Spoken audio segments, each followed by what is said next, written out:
ओम शांति। एकांत प्रिय बनो, एकता और एकाग्रता को अपनाओ. தனிமை விரும்பியாக ஆகுங்கள், ஒற்றுமை மற்றும் ஒருமுகப்பட்ட தன்மையை கடைபிடியுங்கள். अभी सब मिलकर एक दो की हिम्मत बढ़ा के ये संकल्प करो कि अब समय को समीप लाना ही है, ஆத்மாओं को मुक्ति दिलानी ही है. இப்போது அனைவரும் ஒன்றிணைந்து தைரியத்தை அதிகரித்து எண்ணம் வையுங்கள். இப்போது நேரத்தை அருகாமையில் அவசியம் கொண்டு வர வேண்டும். ஆத்மாக்களுக்கு அவசியம் முக்தி அளிக்க வேண்டும்.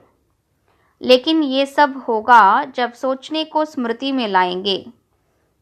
ஆனால் யோசித்து கொண்டே இருப்பதை நினைவு சொரூபத்தில் கொண்டு வந்தால்தான் இந்த காரியம் நடைபெறும். जहाँ एकता और दृढ़ता है वहाँ असंभव भी संभव हो जाता है. எங்கே ஒற்றுமையும் உறுதித்தன்மையும் இருக்குமோ அங்கே நடக்க முடியாதது கூட நடந்துவிடும். ஓம் சாந்தி.